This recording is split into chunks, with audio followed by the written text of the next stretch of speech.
cutback for Vasilev, and Lukic! A banger of a strike for Jovan Lukic's first MLS goal! It's fallen out to Westfield! Oh, wow! He's nearly taken the roof of the net off! Philadelphia pounce again! Who gets his goal in his Union debut?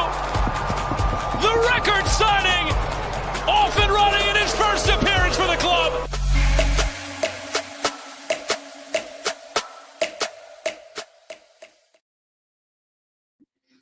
Hello and welcome to the Free Kick Podcast. My name is Todd, and we are live from Denver, Colorado, or at least one part of the show is live from Denver, Colorado. So I guess it's best to get it out of the way right away.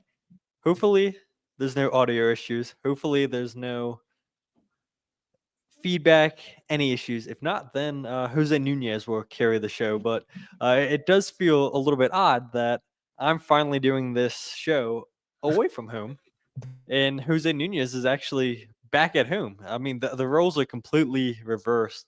But regardless, we have a terrific show to talk about with last night's Philadelphia Union win, defeating Chicago Fire 3-0.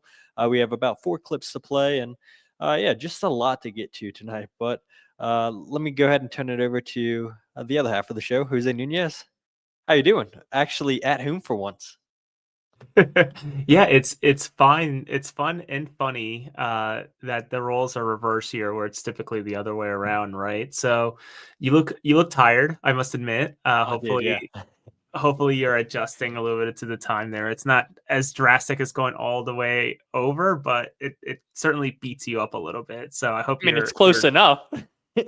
Yeah, it's just need one more hour. Sure.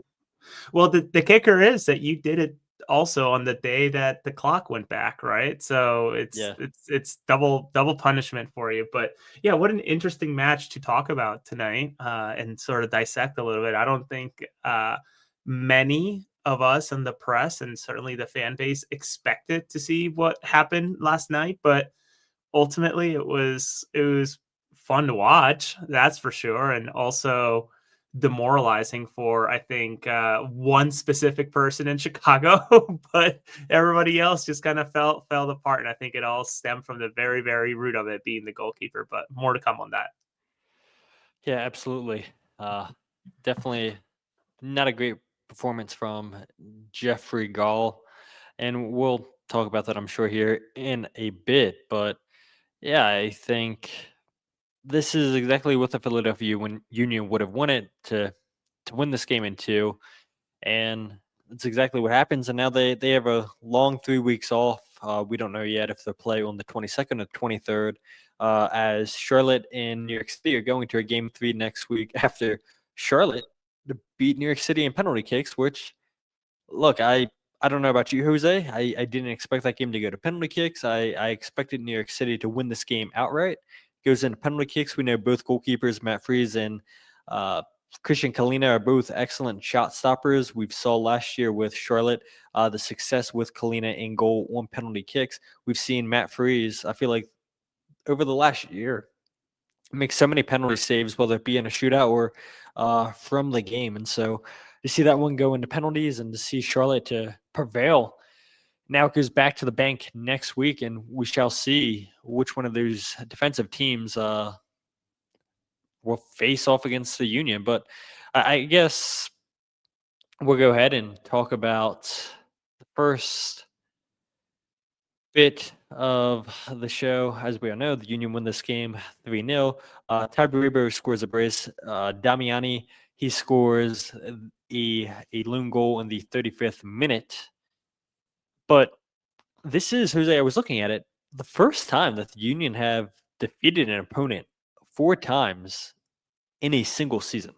Yeah, technically the Union didn't win last week because it went into penalties. It was 2-2 at the end of regulation, but the Union come out on top in the penalty kick. So I don't know how you look at that. I mean, I guess it is technically a win because the Union had 1 already, and they just needed 2 more, and they got it last night against Chicago. So I guess technically it is a win. But if that game didn't go to penalties, if it was a regular season, then it ends on a draw. But for the sake of everything, we'll say it's 4 wins. First time the Union have ever done that, which maybe isn't that surprising because the Union had faced off against Chicago twice in the regular season, twice in the playoffs, obviously. The only other team that I thought maybe that could have been possible with was New York Red Bulls, but that wasn't the case. The Union defeated Red Bulls 3 times, but they've never defeated a single opponent 4 single times in a season, which is pretty impressive, right, Jose? I think it's incredibly impressive. I think you've heard me mention it once or twice how Philadelphia has been on the receiving end of losing 3 times on the bounce. Nashville this year, I believe, and last year or whatever it was, a couple of years ago against Columbus, especially with that Leagues Cup disaster. The third place game? It was the match after the third place game that they got it was just embarrassing.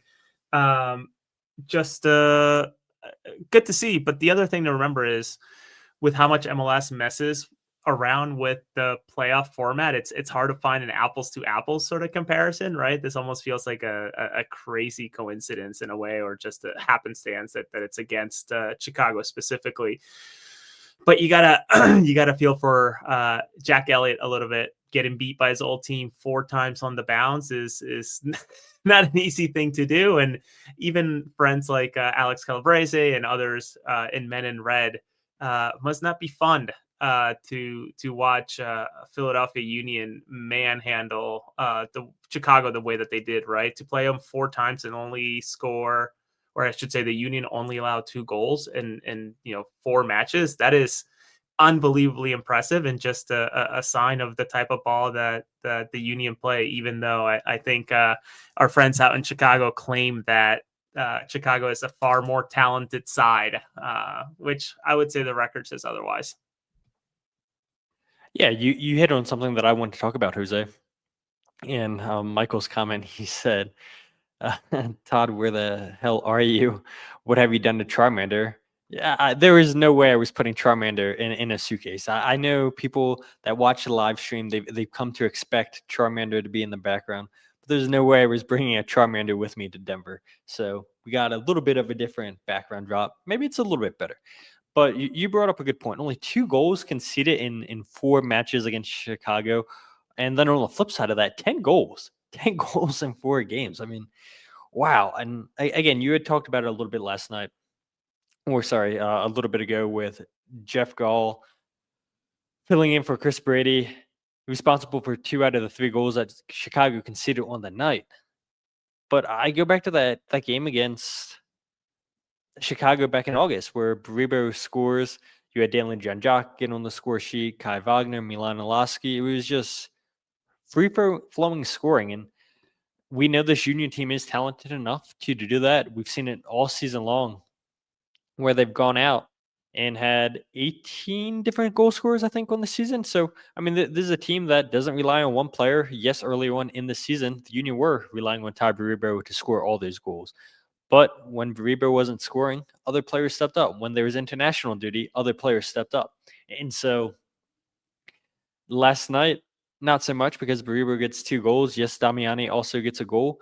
But this is a team that has shown time and time again they don't need to rely on Tai Baribo. But then going back to Jeff Gall, yes, the Union took advantage. They forced a mistake, and at the same time, it wasn't great passing out of the back from Jeff Gall on the 3rd goal. I want to say it was maybe the 2nd goal. I forget. I'll have to look at it here. But Jack Elliott plays that pass back to Gall, and it's away from him, and so he has to leave out of his goal box and gets pressured. It was the 3rd goal. Gets pressured by Milan Olaski. Olaski deflects the ball a little bit, and then it's a wide open goal for Damiani. So yes, Jack Elliott didn't help out his goalkeeper there, but at the same time, I mean, Gall took way too long on the ball. Why isn't he clearing that out faster? Allows Milan Olaski to shut him down.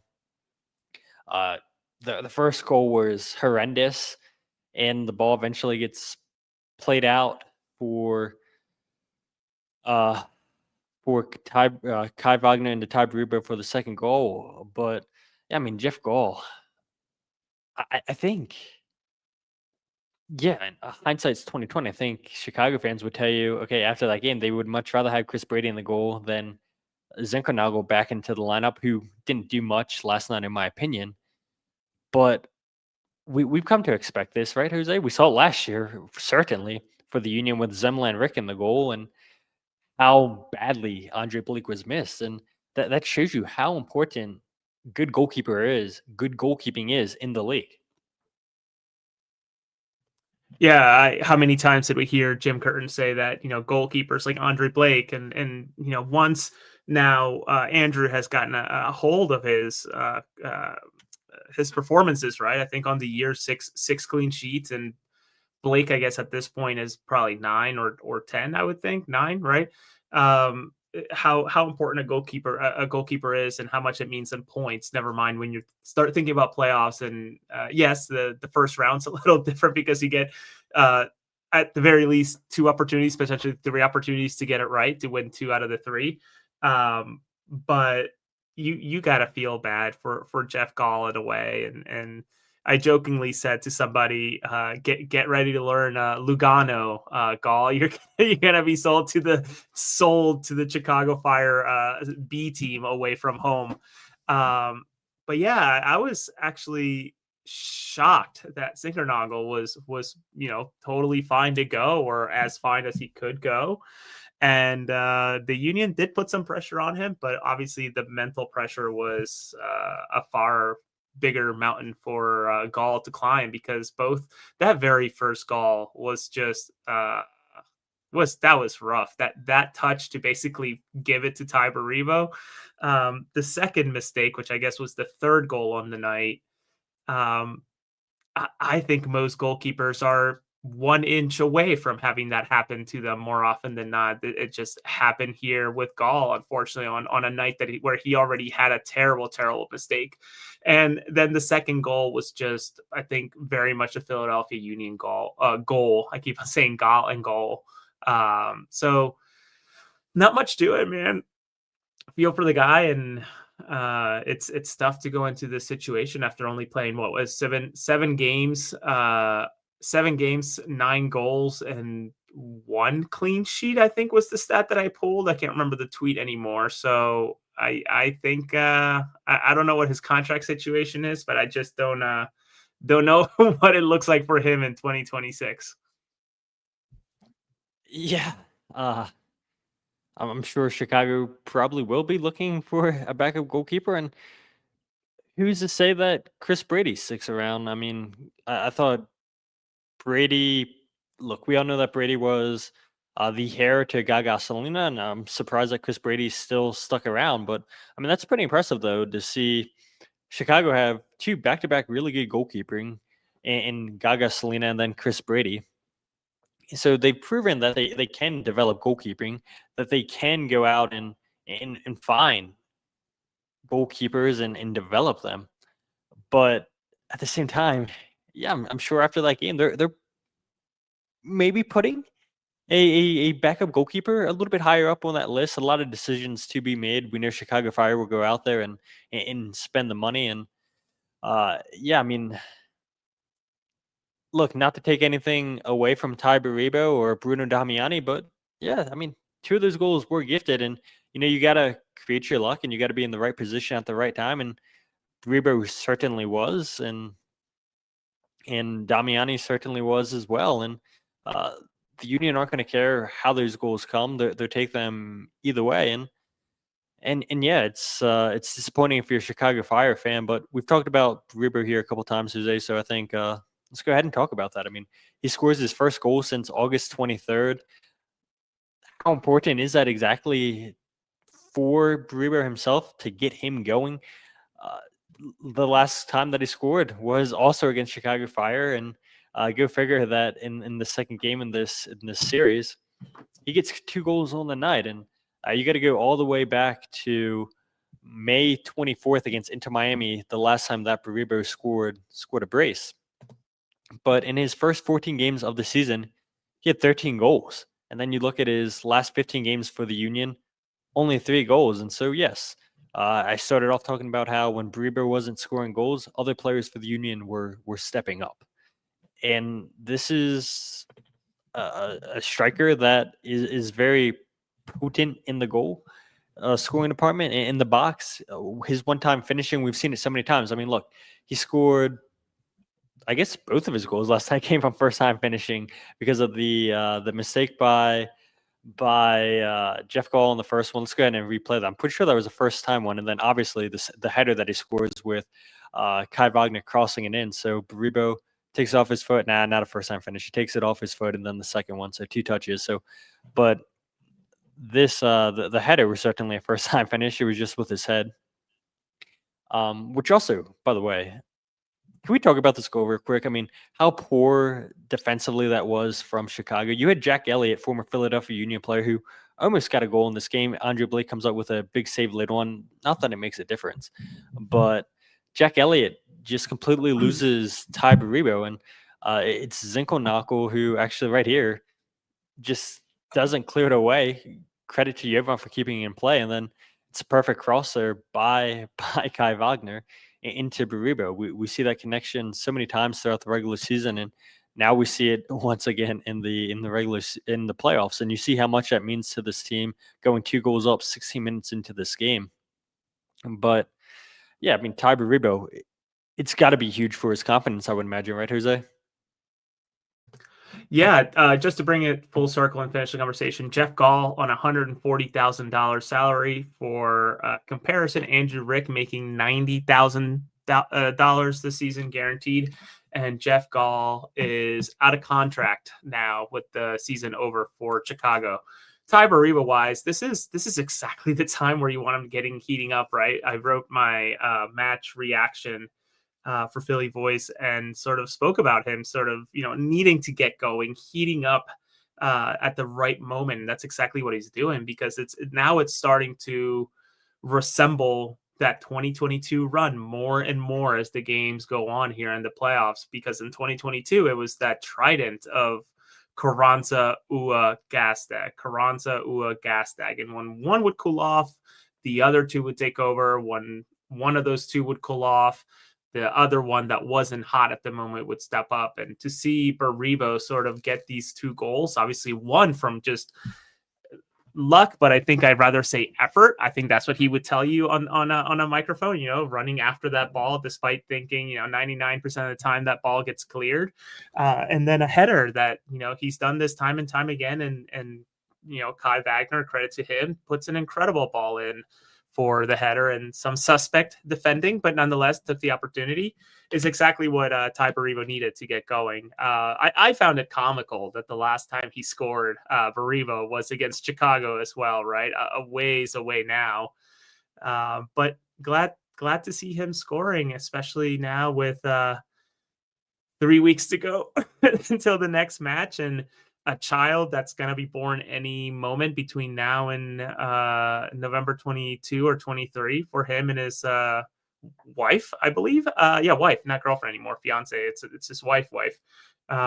Congratulations to him. What a way to cap off potentially going into an international break. I'm intrigued because I think Israel's actually eliminated from World Cup contention. So I wonder if the team goes on and starts trying new players for the next cycle. But if not, Tai should be on a plane sooner rather than later, off to represent Israel in Europe.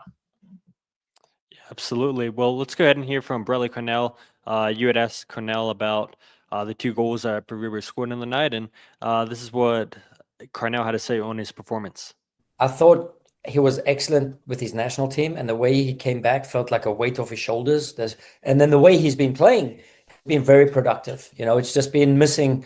Just think about the run he had when Frankie comes in, plays the cross ball in the last game, like very close to the one-touch tie, and we've seen a good shift of energy, positivity, quality. We've seen a lot of things about Tai's game that's getting back to usual. So I'm really happy he's struck at the right time. And we're going to use this, bottle it up, and then unpack it in 3 weeks' time. And another thing that you pointed out there, Jose, was the pressure, right? It's a heavy touch by Gall, but without that pressure by Baribo, that goal probably doesn't happen. And so credit to Baribo for not giving up on the play, applying the pressure. And and making it uncomfortable on goal. And sometimes you got to create your luck, but sometimes, we hear Cornell say it all the time. It's not about the formation, it's about the principles. And we know that it starts with the strikers putting up the pressure, and then everybody else is going to follow. And you saw it there on that first goal by Baribo. But yeah, I mean, look, 13 goals in his first 14 games. We've talked about that so many times, just how crucial, how vital Baribo was. And I think I can recall, Jose, we did an episode maybe in May, maybe June, where we said, who's your MVP at this point in the season? Obviously, there was still a lot to be played, but we had people chiming in the comments saying Tai Baribo, Kai Wagner, Quinn Sullivan. I said myself, I believe maybe you said Danley John Jock or Jovan Lukic. I mean, there was a lot of players that were having excellent seasons in the first half of in the year. I don't think anybody would have predicted 3 goals in his last 15 games for Baribo. But yes, the Union absolutely do need Baribo to get going, in my opinion. I've said it multiple times here on the show, where I don't like Damiani and Baribo both starting. I think they're too similar and they make a lot of the similar runs. But maybe this 3 weeks off, maybe they can go ahead and refine that chemistry. Now, one thing that was interesting last night is no Mikau Ua on the bench.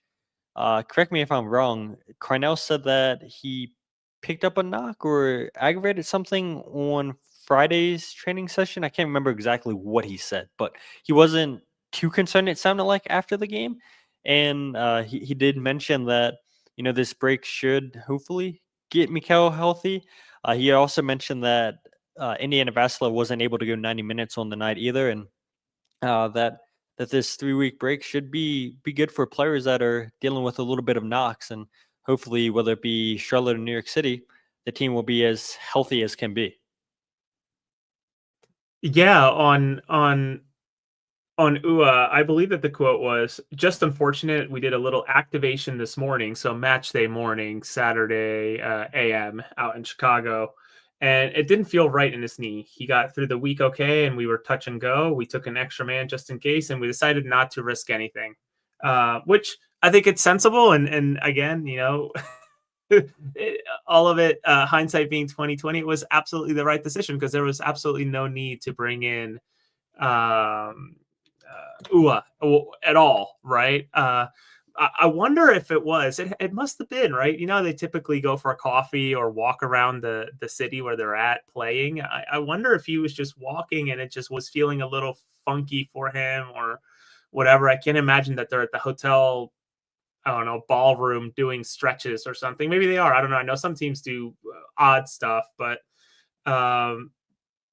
it's good that, in a way, it's good that there is this 3-week break. I think for us in the press and certainly the fan base, it's 3 weeks of literally just sitting still. And I know we can talk till our faces turn blue about how poorly this team tends to perform after long breaks, especially international ones.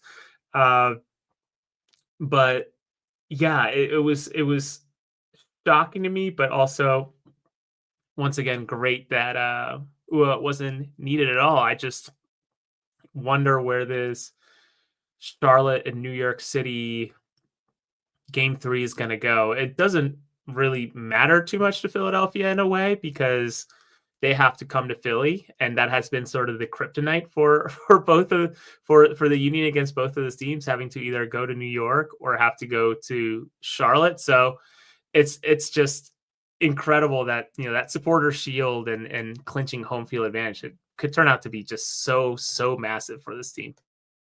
Yeah, absolutely. Especially if Charlotte is the team that winds up beating New York City. We know the Union have yet to get a win down in Charlotte, so none of that stuff matters because all roads lead through Chester, Pennsylvania now. The Union get their lone away game out of the way, defeating Chicago 3-0. But you had talked about it a little bit, the 3-week break. I'll go ahead and put the ball in your court before I answer this myself. Is the 3-week break an advantage or disadvantage for the Union, in your opinion, Jose? I know you said we could talk about this until we're blue in our face. Might as well do it now. Yeah, this is where I might be talking out of both sides of my mouth because I am the biggest proponent of how important it is to the club and to the players to go off and represent their nations, right? Especially here at the home stretch of World Cup qualifying. Again, I haven't done too much digging yet. I'm guessing within the next 48, 72 hours, I'm sure we'll find out who's going where. I'm guessing Blake is going to be going with Jamaica. They have a very good chance to go ahead and qualify right away, not have to go through the Intercontinental Tournament. Also, Danley, 100%, I would think, going with Haiti, not official, but I can't imagine that he doesn't go. Jesus Bueno is going to be really interesting, whether he is part of that next cycle. And I know they're also going through an interim coach who happens to be also a former Union player with Aristigueta.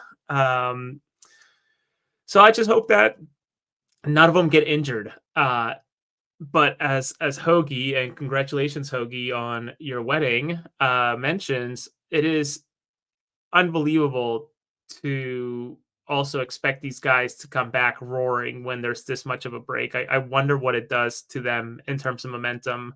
We've seen the Union operate without players while they're in international duty. I mean, one of them was the Chicago game out in Chicago, I believe, where Bedoya was playing defense, if I recall, and that worked out. St. Louis, where he shut down Bamba.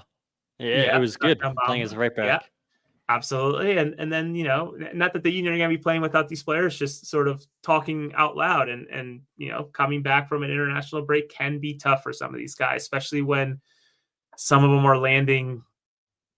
What, Todd, like when 36 hours before the next match, right? I think we've seen circumstances where Danley, Jean-Jacques has showed up to one practice and then it's match day, right? And that last practice is more or less a recovery day. So we'll see how it goes. Again, I'm talking both sides of my mouth. I think it's an incredibly great thing. Like, it's a great thing for them to represent their nations at the global stage, but also now when it's, the business end of the season and it's single match elimination, gives you a little bit of pause thinking about them coming out of nowhere and just expecting them to perform the way they did 3 weeks ago. Yeah, I agree with Sexy Hoagie. I think it's a disadvantage. And I'll go ahead and talk about it until I'm blue in the face. I mean, you look, 1-1 draw against Toronto this season at home, coming off of a 2-week break after the previous 2 weeks ago playing Colorado Rapids. Union won against the Rapids 3-1. Then you have the 2-1 win over Charlotte after a 2-week break. You had multiple players missing for the Gold Cup. You had Jesus Bueno scoring his first goal of the season. Marcus Anderson scoring the game-winning goal, his only goal of the season. I believe his only appearance, too, for the club. You go 2 months ago now. Wow, it's crazy how time flies by. Union had 2 weeks off. They lose to Vancouver 7-0. 2 weeks off, you lose to Charlotte 2-0. And if you want to look at playoffs specifically, in 2023, after having 17 days off from their game against New England, the Union lost 1-0 to FC Cincinnati. I know there was a lot of controversy in that game with Ian Murphy and Cincinnati. Doesn't matter. Cincinnati win. Can't do anything about it. Back in 2022, 11 days after their last game against Toronto, the Union get a 1-0 win over FC Cincinnati. In 2021, after 13 games off from their last game against New York City, the Union pick up a 1-0 win over New York Red Bulls. Jacob Glesnes obviously scoring that late game-winning goal in the second half of stoppage time in extra time, right before the game went into penalties. And then in 2020, the Union had 16 days off after their last game against New England. They lose 2-0 to New England in the first round of the playoffs. So you have some wins there, you have some losses there, but I just think this team, for whatever reason, yes, I know there's some wins there, but I personally don't have faith in this team when they have such a long break off, and that's crazy to say I don't have faith in this team just with how well they played this season, winning the Supporters' Shield. And yes, I mentioned there was some results that went the Union's way, but it's kind of hard to look past that 7-0 Vancouver game. It's kind of hard to look past that 2-0 loss down to Charlotte. Yes, I know Alejandro Bedoya had a couple chances, and the Union maybe could have came away with a point down in Charlotte. But the fact of the matter is they didn't. And I think we've seen them just start too slow. And for whatever the case may be, yeah, it doesn't always look the prettiest. And so Bradley Cornell last night was asked how the Union will go ahead and approach these next 3 weeks off, not knowing if the game is going to be on November 22nd or 23rd. Yeah, well, we'll recover. That's what we'll do. By then, hopefully Mika's back fit. There's a couple of guys, Indy couldn't do 90 tonight. So now this just gives us time. And I think sometimes you can use the time to your advantage. And I think we'll use it definitely on this occasion, right? I think we're a mature enough group right now. We've sort of come together over time of the course of the season to know what hurts us and what helps us. And I think the guys will do everything in their power to make sure we do everything that will help us come 22 or 23. Yeah, November. So, I mean, Bradley Cornell obviously sounds a lot more optimistic than myself, and that's exactly what you want from your head coach. You want your head coach to sound optimistic. I'm sure there's other people in the fan base that agree with myself or in Sexy Hoagie that it's a disadvantage. But if you look at Renee's comment, he agrees with Bradley Cornell, says having the extra week is going to be a blessing. We have lots of guys that could use some healing time. And I don't disagree with that. Again, you heard Cornell talk about Mikhail Uhre. You heard him talk about Indiana Vassilev. Let's not forget that Jeremy Raffanello suffered that hamstring injury months ago against DC United. Finally came in, made an appearance for like 30 seconds last night. But it was nice to see Raffanello get back onto the field. And you would imagine that these next 3 weeks off are definitely going to help him recover and maybe play a little bit more meaningful minutes on the night. But I can't be as optimistic as Bradley Cornell just because, I've seen it just way too many times. And maybe you would say that, yeah, this team is different than teams in the past. But until they can actually prove it to me and they'll have a chance in 3 weeks, we'll see what happens. Yeah, the one thing to remember, though, Todd, is that, yes, I think that there is an angle here in terms, and there always was an angle, but just speaking out loud, this team overnight just got a tiny bit thinner because Cavan's gone. He's officially gone off to the U17 World Cup. So when you start thinking about needing bodies to be healthy, etc., this does help. There's no doubt about it. How they pass this time is going to be really interesting, right? Obviously, the internationals will go away if they're called upon. The rest of the group, I'm sure we'll try to keep some sort of sense of normal leading into the match on the 21st and 22nd. But I saw the comment somewhere now here.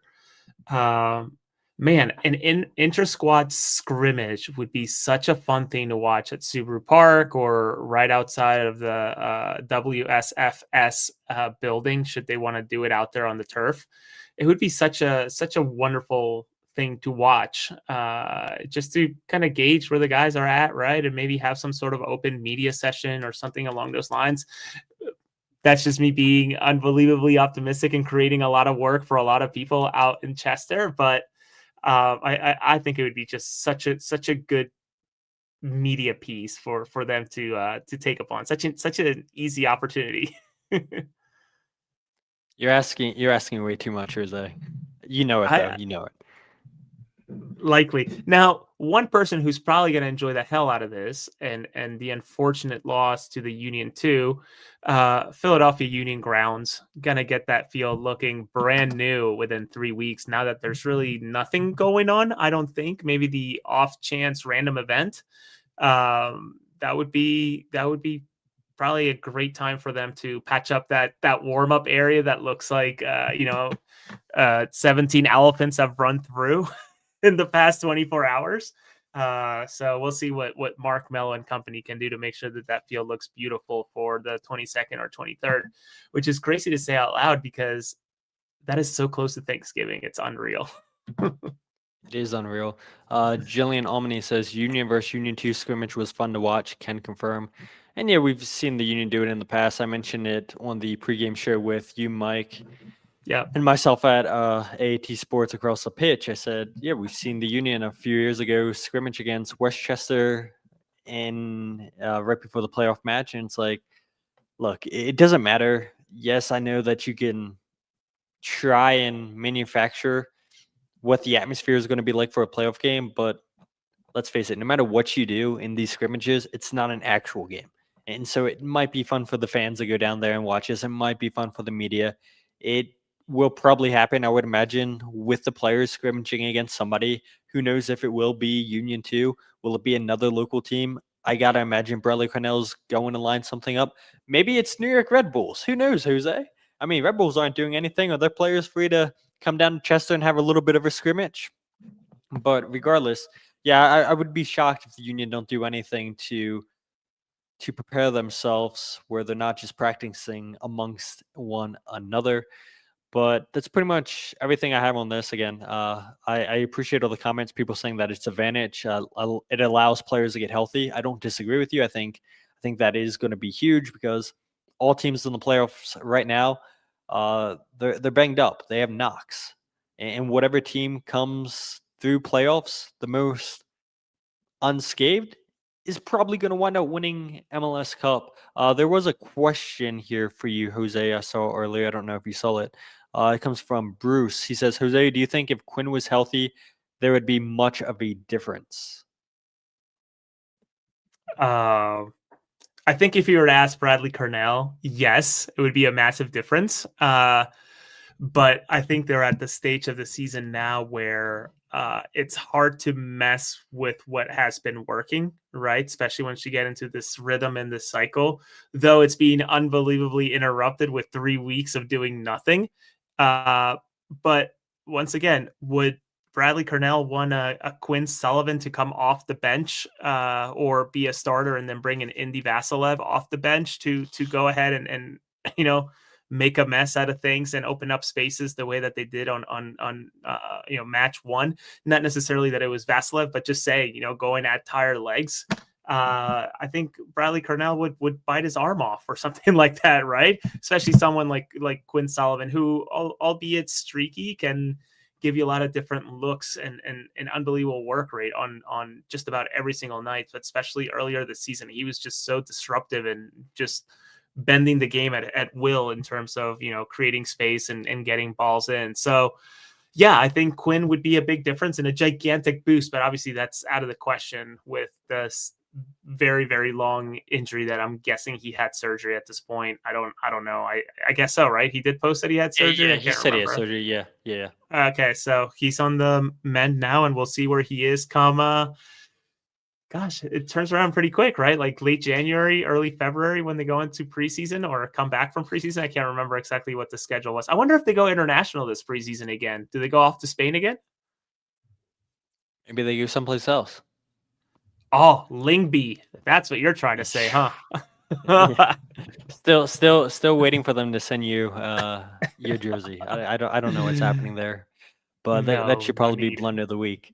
No, so it's a good question there by Bruce about Quinn Sullivan, and I'm gonna throw another question your way, Jose, because I saw people complain about this on social media. Not a ton, but there was enough traction, enough people complaining about it. Kevin Sullivan. People were surprised Kevin Sullivan didn't get in last night. The Union up 3-0. And I saw people saying, well, if you weren't going to play Kevin in a game where you were up by 3, then you should have allowed him to go off with the U17s at the World Cup when that competition is already going on. So were you shocked at all not to see Kevin Sullivan last night? I personally was.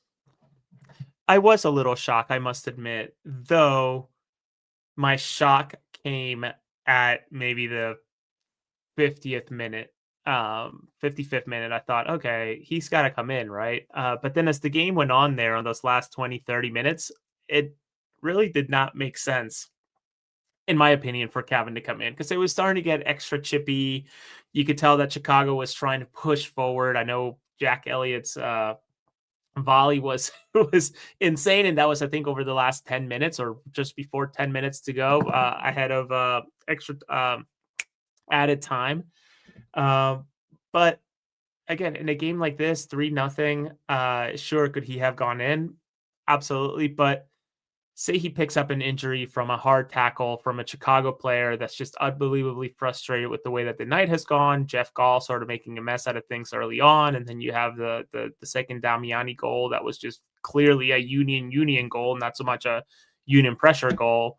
It would be tough to justify for the U17s, where Cavan should be able to slot in and play every single minute of that tournament for the U17. So I get the angle of avoiding injury, but I also get the angle of, well, he missed just about all of the warm up for the U17s, who I guess just landed yesterday or today out in Qatar, or Qatar, however you want to say it. Though I think that practicing with the first team and even getting those 30 minutes, actually, did he go in the first match at Chicago? He did, right? Yeah, he did. Mm-hmm. Okay, getting those minutes is probably better practice than playing against Mali and whoever else they played in these warm-up friendlies. So, half this way, half the other. I think it's fine. Sure, it would have been great, but the league would have loved it. I'm telling you that. The league would have loved to have Kevin Sullivan play 45 minutes in a, game 2 of a best of 3. That's for sure, but it just didn't happen. Wasn't meant to. Yeah, and he came close to scoring last week against Chicago too, on the right side of the field, just outside the 18-yard box, if I'm not mistaken. But yeah, I am a little bit shocked that we didn't see Kevin Sullivan. I was maybe a little bit more shocked that we didn't see Danley John Jock or Milan Alaski get pulled at halftime, because I'm like, great, if one of these guys pick up a second yellow card, they're too irreplaceable in my opinion to miss for a one-off game. And with how chippy that game was getting, I was like, and Danny Higginbottom said it too in the English broadcast. He said this game will not finish 11v11, and it did somehow wind up finishing 11v11.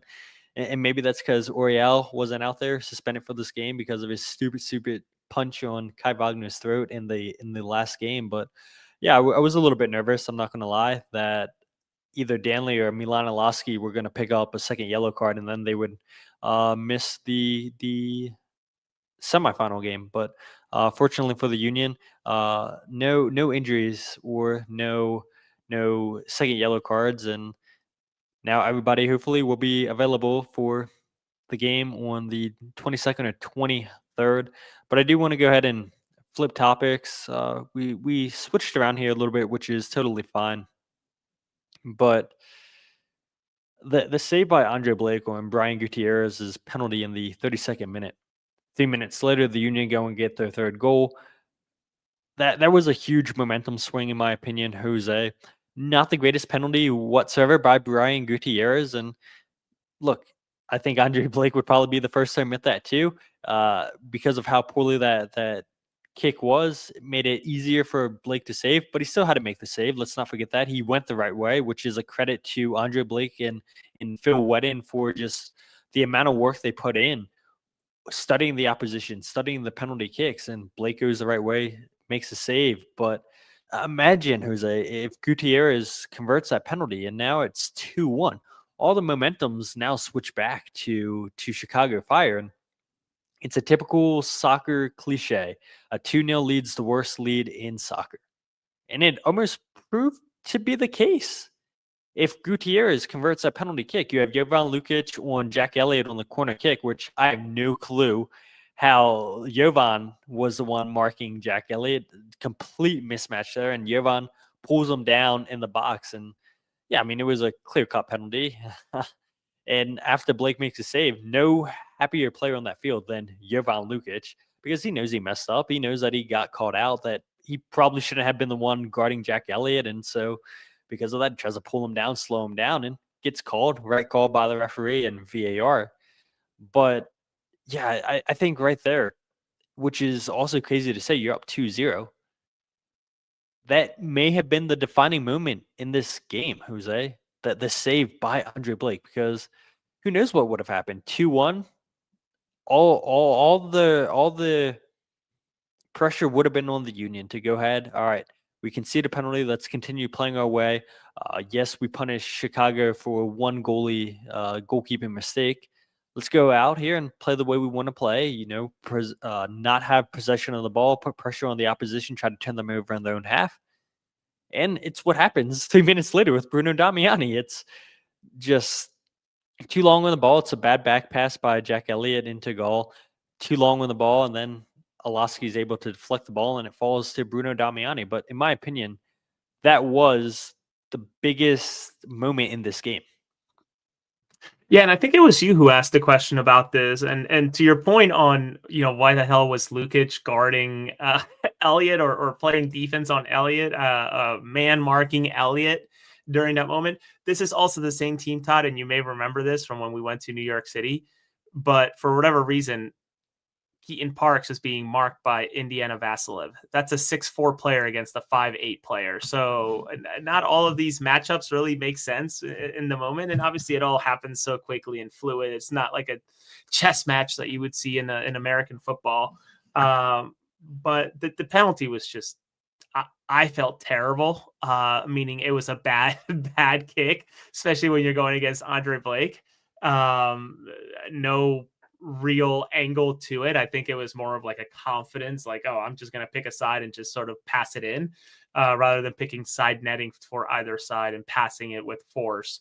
And you're right. I think Jovan let out a gigantic scream and a fist pump in the air as soon as Blake saved it, because he was the most relieved person in that entire field after that moment.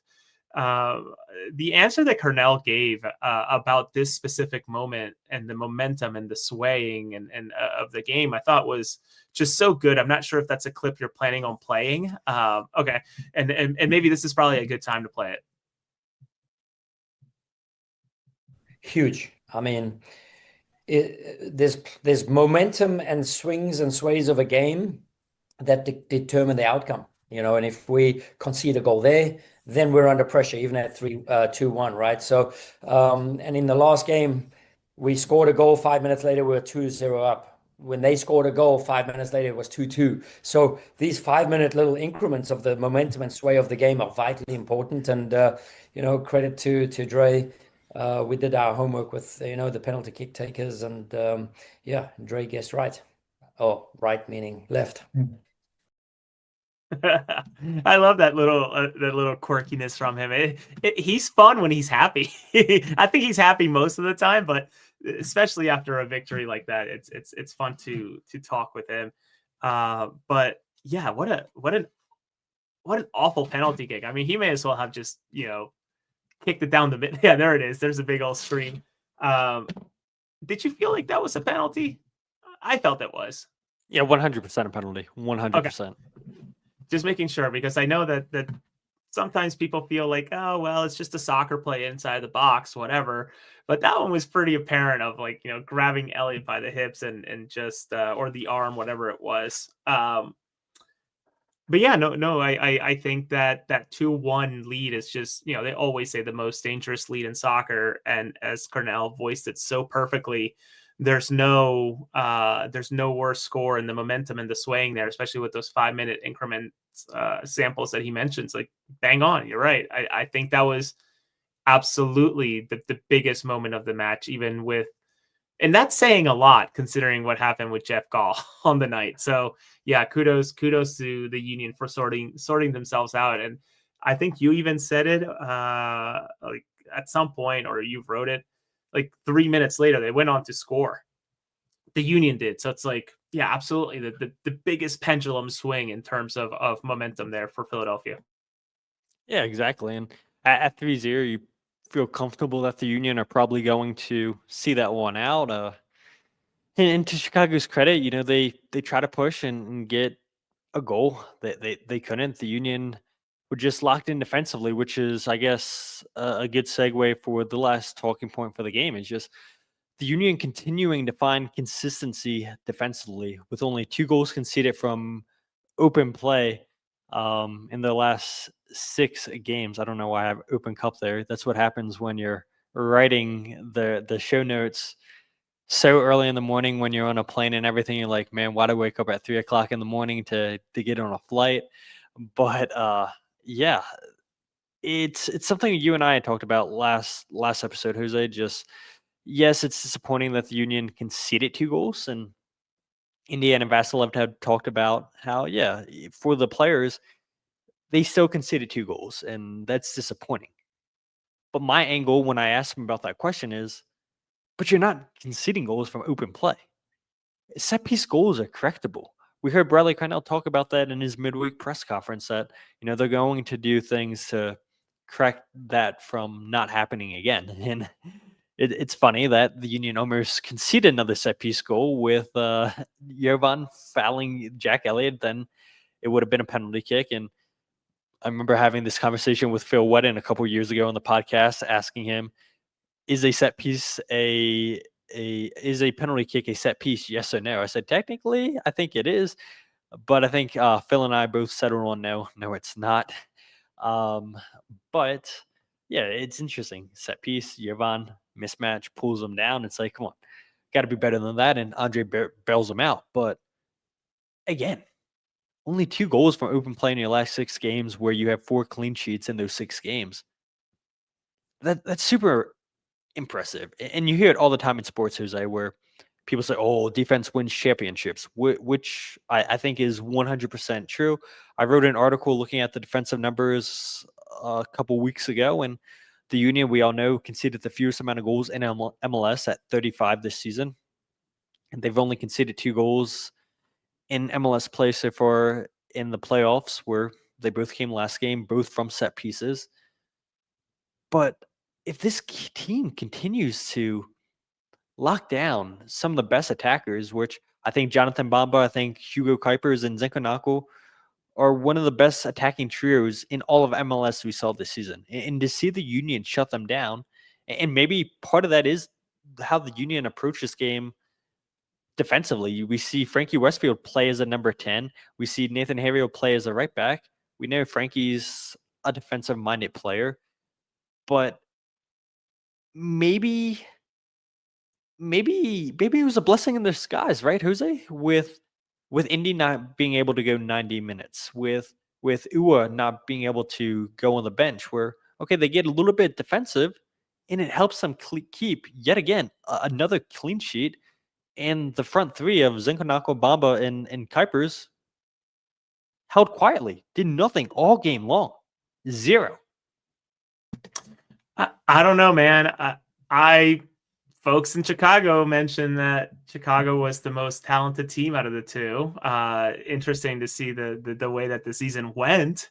But I think where I come out of all this is that I think it continues to show, whether people want to acknowledge it or not. And sure, they're not the most deep team in specific spots, but I think overall it feels like they're deeper and more reliable than previous years.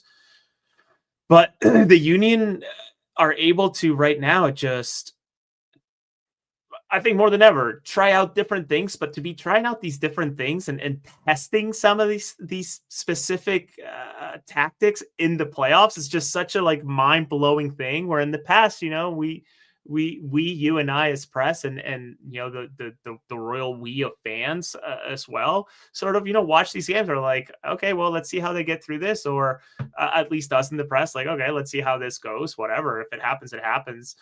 Fans are kind of like, why are they trying these new things? Why not just stay tried and true to what has worked all season? So for Philadelphia to be able to be trying some of these things, like Frankie Westfield going up a little bit higher, being short on some players here and there, but still going and handling business at home and away against Chicago is, to me, like unbelievably impressive. So that's what I take away from sort of, finding the consistency, but also more importantly, trying to figure out what works and what doesn't. And I think your comment is so perfect too, Todd, of set plays or set piece goals. She can, I don't want to say easily correct, because that's undermining and underplaying how difficult it is to win games in MLS, but it's something that players can absolutely correct, that they have a way to fix. Whereas open play goals is, again, it's free flowing. It's not a chess match as it would be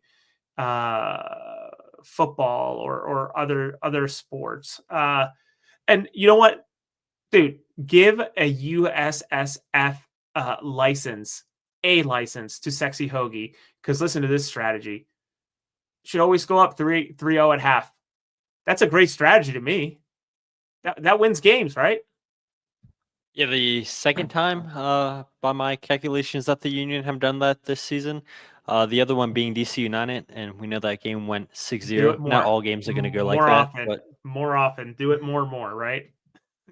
I think I'm more shocked that it happened in the playoffs than anything. I mean, 3 goals scored in one half, which has LAFC put up 3 goals past Austin yet? I know it was 2-0. I'm trying to look. Did they put 3 goals up? 3 goals they did. 3-1. So they scored 3 goals. They just didn't go up 3-1. So Pereira scored a late penalty kick in this first half. But yeah, I mean, yeah, maybe try scoring 3 goals more so in the first half, and good things happen. Who knows? Good strategy there. I agree with Hoagie. But I had asked Bradley Cornell, and it's the last clip we'll play for. Actually, we have one more clip to play for Blunder of the Week. But yeah, I had asked Bradley Cornell just what's clicked defensively, because I think personally this is something that should be talked about more online. I think that the MLS talking heads should talk about this more, because what the Union are doing defensively deserves a lot more credit than you and I are giving it right now, Jose. More people nationally need to be talking about this, because again, 4 clean sheets in your last 6 games, only 2 open play goals scored in those 6 games, or conceded in those 6 games. That's a big story, in my opinion. And so I had asked Bradley Cornell what's been the key to that, and this is what he had to say. Yeah, hunger, desire, maturity over the course of the season. I said it earlier, the guys seem to be galvanizing in a really good way, positive energy. Everyone at this point of the season understanding roles, responsibilities, as they should do by now. And now there's no hard feelings. If I'm not playing, I think about Jesus Bueno or Raffanello. These guys empty the tank every single day in training. Rafa's worked his way back from injury. And I said to him when he came on, you might run out of time. You might not even get a touch, but, just do what's needed. And he was like, no problem, coach, whatever.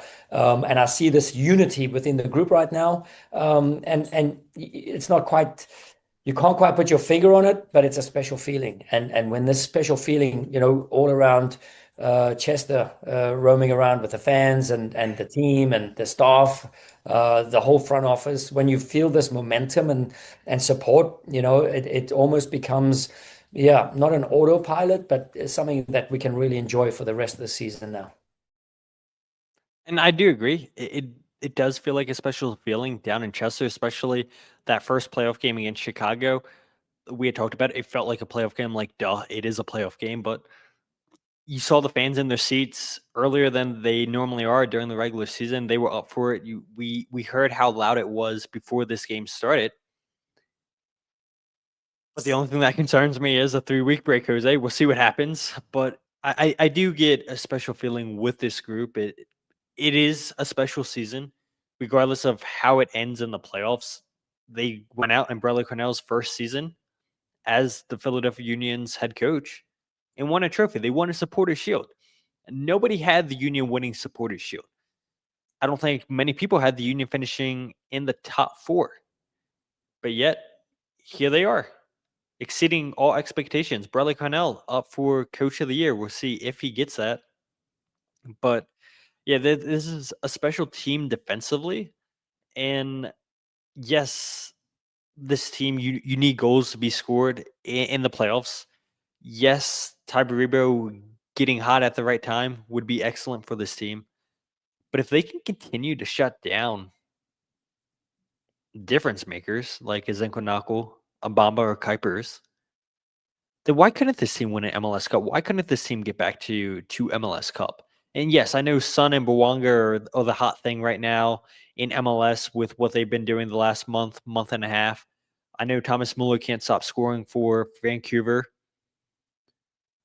But what the Union are doing, and I hope people listening to this in the RSS feed, people watching this live, I hope they can appreciate, Jose, how truly special what the Union are doing defensively. Because let's not forget, if they don't concede those 7 goals against Vancouver, that 35 goals conceded during the regular season is looking a lot less. And then we're starting to talk historic defense, because that's how good the Union have been. Makanya could have been up there, I think, for a young player of the year. Could have potentially been up there for a defender of the year. I think it was Dax McCarty who put him in his best 11. We saw Glesnes, we saw Wagner, both as finalists for defender of the year. Did they play this game with extra motivation after getting snubbed? Potentially. I thought they were excellent on the night with blocks, interceptions, ball recoveries.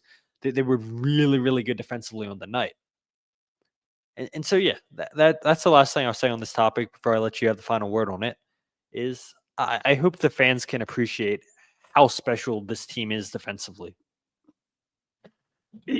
I agree with you, and I hope that they can too, right? To be able to have Glesnes and Kai go off and be finalists for the Defender of the Year, and ultimately, whatever, splitting the vote or whatever you want to call it, is still somewhat special. Awaythu should have been considered for an award this year, I think, depending how you view him. I see him as an MLS rookie this year, though technically he's had an MLS contract for a year and change now. I guess 2 years at this point.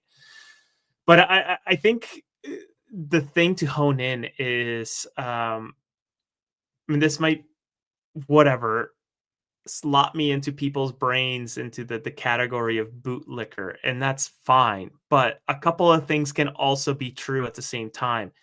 The scouting department, unbelievable work in terms of being Jovan, who is an absolute menace at defense, which was a perfect supplement to what Danley was already doing. But even back up further, Todd, or I guess I'll go a little bit ahead, I guess, in the timeline of things, how Ernst got it absolutely right so far. Supporter Shield, great. U.S. Open Cup run, could have been better, obviously. I hate to see that loss there. But letting go of, and in their own rights, they're absolutely great players. But Jack McGlynn, not going to fit this defensive effort needed to play the ball the way that Cornell likes to play ball. Daniel Gastag, who has gone on to make 30 appearances and over 2,290 minutes, only score 4 goals and 5 assists in a system with Nancy, whatever. I could have sworn it was going to work for him, where suddenly he was just going to explode. But obviously it just didn't. It just hasn't happened. And I think he's played. I haven't checked the stats on today's game against Columbus, but he only showed up for 29 minutes of game 1. I'm not sure if he even went in today. So, a $4 million purchase relegated to only playing 29 minutes in game 1 of a MLS playoff with this new team is kind of shocking to me. I know you're looking it up right now, and I'm vamping a little bit here, but my guess is that maybe he went in a little bit, considering that there was a 30-some minute red card by Yaya Kubo. Kubo-san got a red card. I don't know if Gastag went in. He played 20 minutes today, went in at the 70th. So he's played one half of soccer in 2 full matches possible. And this is a $4 million marquee signing that Isa Tall, the Ernst Tanner of Columbus, deemed as basically highway robbery when he was told of the price.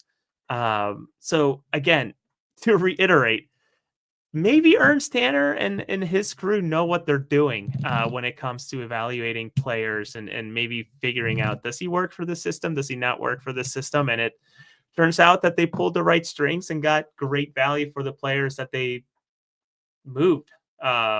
What did I say? I thought I said Columbus scored 4 goals today. I might have said something wrong. So thank you, Hoagie. But yeah, we'll see.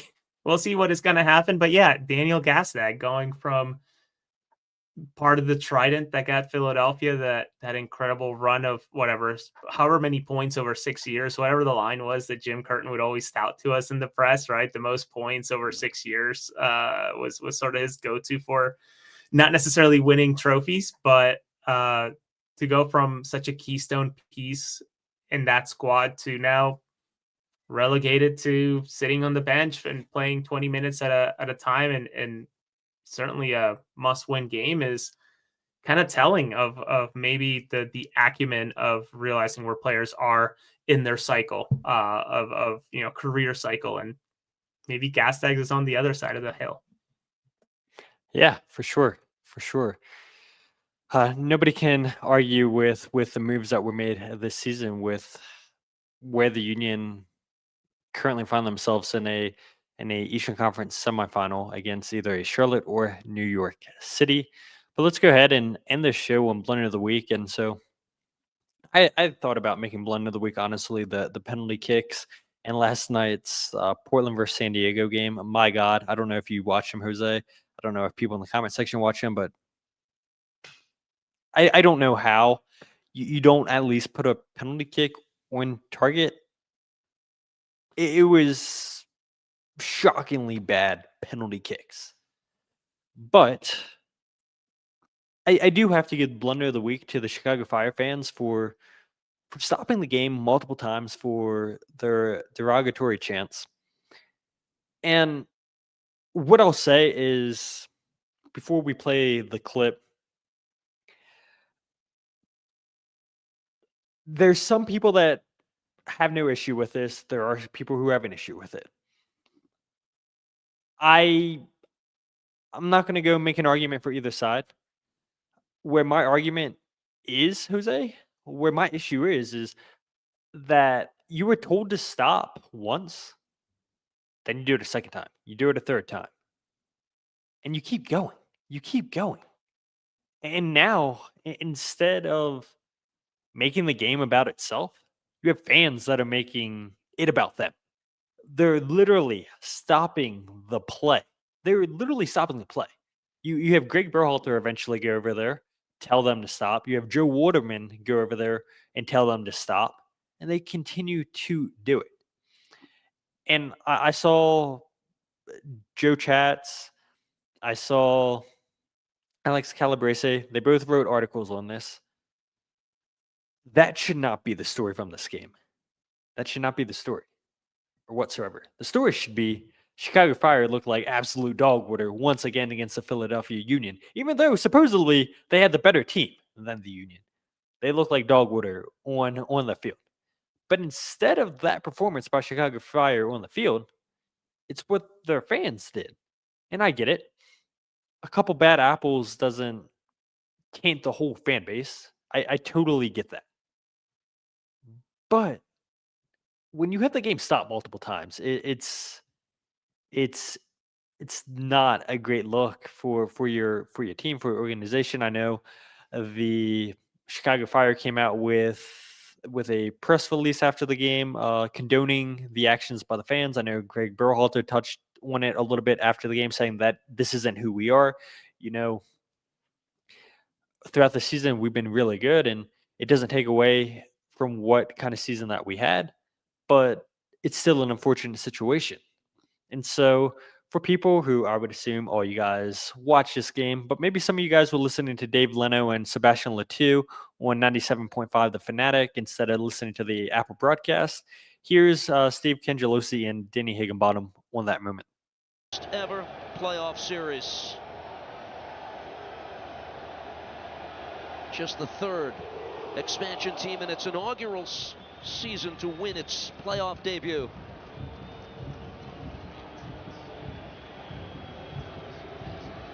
Game here is being paused by the referee John Freeman. We saw a sign on the video board here just a few moments ago warning fans to stop the obscene chants, and now it's happened 3 times. Thus, the referee gives pause to the events here 78 minutes in, being explained to Bradley Carnell by the 4th official, Chris Pensa.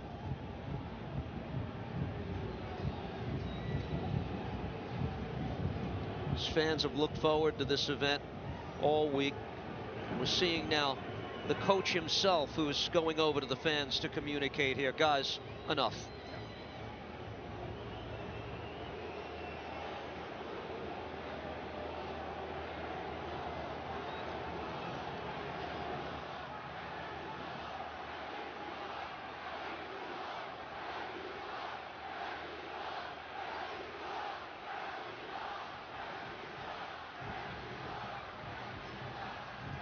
For Carnell, it's been a masterpiece this season, hasn't it? Received word last week that he is indeed a finalist for MLS Coach of the Year, along with San Diego's Mikey Varas, Vancouver's Jesper Sorensen.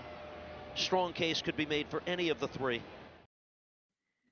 Yeah, so like I said, I mean, a few bad apples doesn't taint a whole fan base, in my opinion, but when you've been warned multiple times, the head coach goes over there, a player goes over there to tell you to stop, and you don't stop, and you make the game about yourself, then that's an issue. Then that is 100% an issue.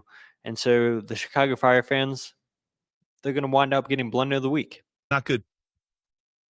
No, not good at all.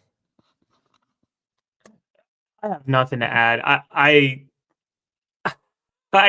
it's just crazy that Greg Berhalter made his way over. Like that's like a pit in my stomach, embarrassing type of moment, right? So if I were a supporter of that team, and have the coach come and say something, it's kind of I don't know, that's so embarrassing. And my goodness, I didn't realize how clear it was because I was watching the game muted. My kids had just gotten home from a birthday party that they were at, so I was getting them settled with dinner and some other stuff, and the game was just muted while I was watching and taking some notes for the stuff I was writing.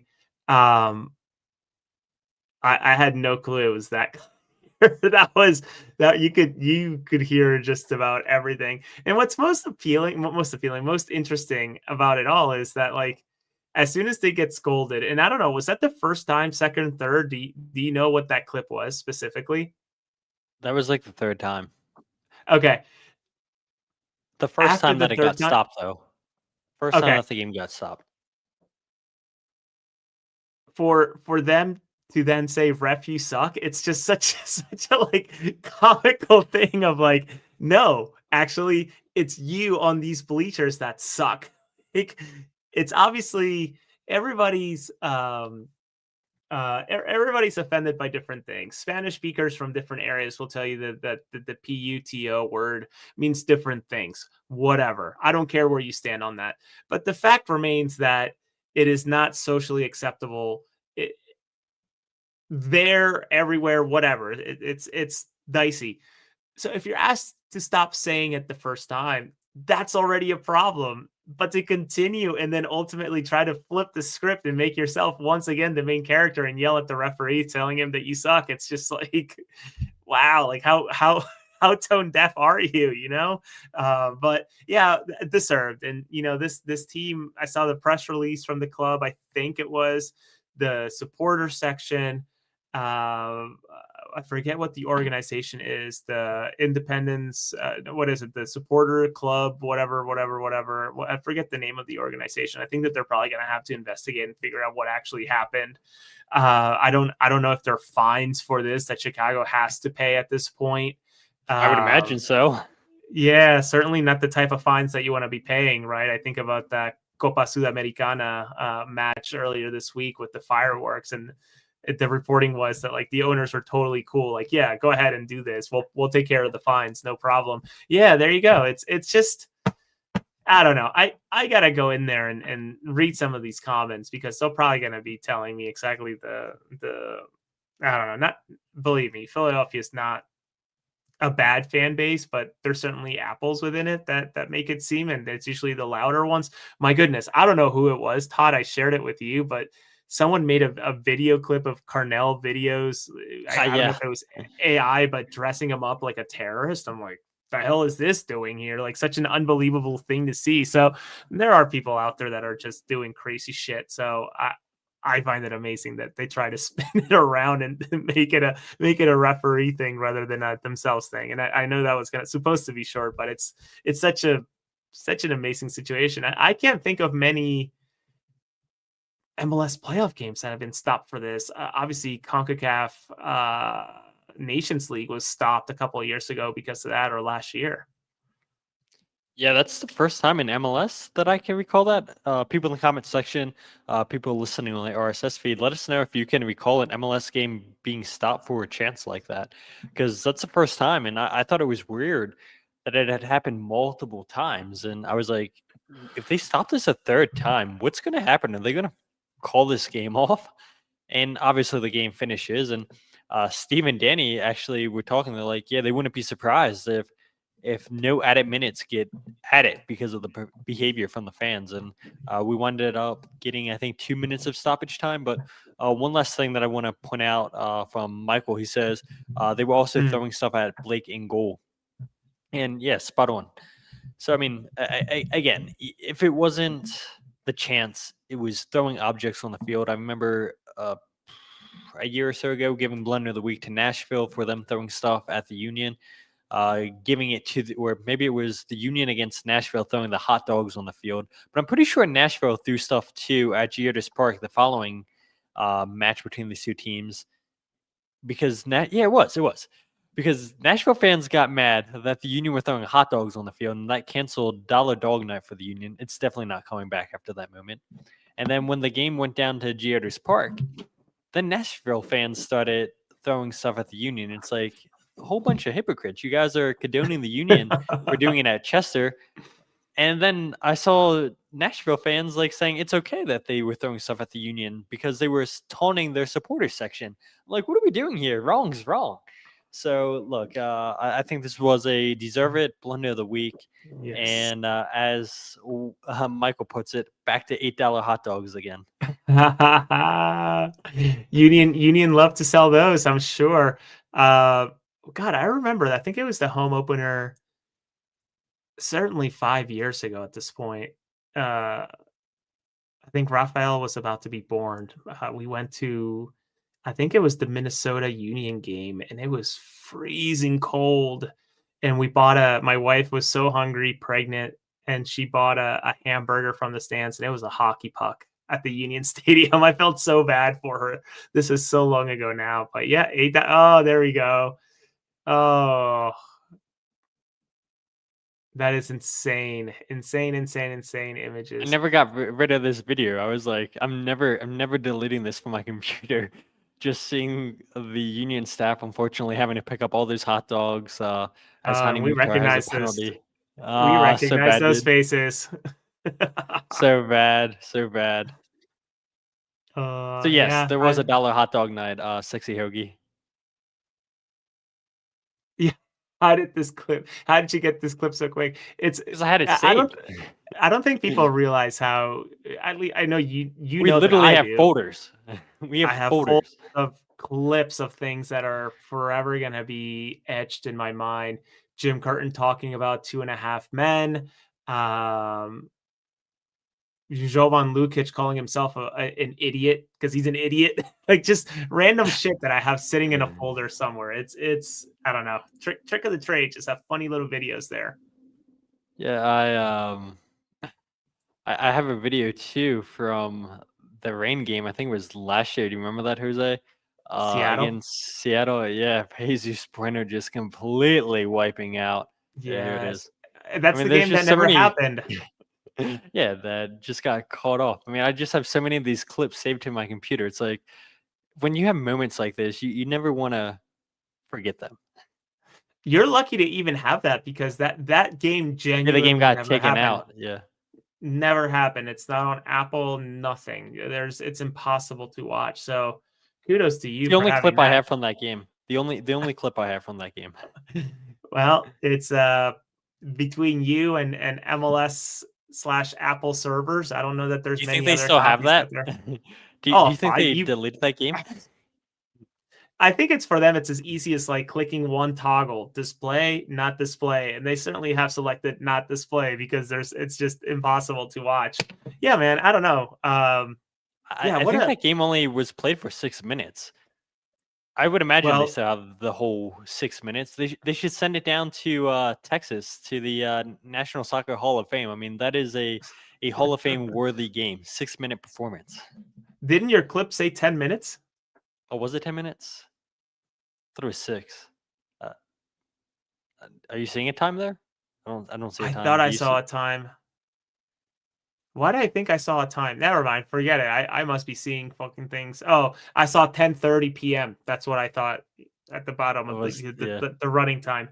Yeah, man. I don't know. Just there's some moments in this with this club that Raquinho. I have Raquinho living in 2 thumb drives. Like it's just dumb shit like that. That just just moments. Absolutely, absolutely. But an hour 20, we always talk so much, Jose, and it's okay. And a lot of comments tonight too. A lot of people interacting with us, which is what you and I both love. We love seeing the interactions from the fan base and people keeping us on our toes. But anything you want to go ahead and plug, I'm sure you do, Jose. And yeah, again, as always, where can people follow you on social media? Yeah, I've been fortunate enough to obviously all year write for the league itself with my match reactions, which are typically shorter, moment-driven articles about what happened during the game and what they said afterwards, with little hints of like recaps, but often just quote-driven. But phillyvoice.com reached out and they needed somebody to help them out with coverage during the entire playoff run with game day or match day previews or before match previews, like the day before. And then immediately after / the next morning, I'm leaning towards next morning to make sure that there's some separation between my work, making sure that, MLS is obviously getting what they need and Philly Voice is getting what they need. And there's no, merging of the waters here to try to stay kosher. But Philly Voice will be getting longer, more driven match recaps after matches during this entire MLS playoffs. So you can find my work there. And as I understand that, it's sort of a test for them to see how popular the Union coverage can be for them. And they obviously needed it, but a nice test for them to figure out if they want to continue it next season, and certainly whether or not they want to dip their toes into, or I guess really lean their shoulder into potentially having World Cup coverage, especially with it coming to Philadelphia. So you can find my work on MLS and on phillyvoice.com and social media, as you have nicely listed here, but not much else to plug. That's a lot already. Yeah, it's cool. And I wasn't fast enough to go ahead and get a QR code posted for that. So I'll go ahead and put it in the show description for you guys. Yeah. Nah, I mean, look, we spent, I felt like 30 minutes last week talking about how there needs to be more coverage locally. And here's an opportunity, a pretty big site, I would say, and with Philly Voice. And hopefully they continue to have you write for them and hopefully bring other people on board too, because the Philadelphia Union are a good team. You guys know that. We spent an hour 23 minutes talking about how the Philadelphia Union are a good team, and we do it every episode too. So if you guys aren't following the podcast on Twitter, Instagram, or Facebook, follow at Free Kick Pod, wherever you get your podcasts of the Free Kick. Check out the YouTube channel, youtube.com/freekickpod. Live every single podcast. You can also check out the goals breakdown video, which I never gave you guys a goals breakdown video for game 1. I don't know if I want to do it for game 2, because, like, honestly, I've just never done it for the playoffs. And I know you guys are like, do it. I had 4 goals scored last game, 3 goals scored this game. Maybe we do it if the Union get to MLS Cup. Like, I don't know. Maybe we start something new. I mean, you guys. Maybe you can do it. Maybe you can do it series driven. Now that the series is over and you have 3 weeks to complete this fucking thing, Todd. Do one for the Chicago series, and then it gets a little easier because it's a one-off match, and hopefully there's 3 for you to follow up on. So maybe that's the angle, man. Maybe it is. Jose coming up with splendid ideas. So with that said, you can check out the freekick.substack.com for my articles, the podcast, and goals breakdown video. So yeah, thank you, Jose, for that video. And everybody else in the comment section says thank you as well, since they so much enjoy watching those goals breakdown videos. At least that's what the comments say at times. But yeah, it's been a lot of fun. And like I said at the beginning of the show, Jose, it feels a little bit weird that the roles are reversed, that you're not the one traveling, that I am the one traveling this time. And yeah, we'll see how long the podcast takes to download so people in the RSS feed can listen to this. Because look, we say it all the time. There's a reason you guys should listen to the live podcast, because you guys get the podcast first before anybody else in Apple, Spotify, or wherever else you get your podcast. You guys watching it live on YouTube and Twitter get it first. And so, yeah, we're always appreciative of you guys talking with us in the chat and asking us questions and just interacting with us. You guys are the best part. We say it every single episode. But until then, my name is Todd, and this is the Free Kick Podcast.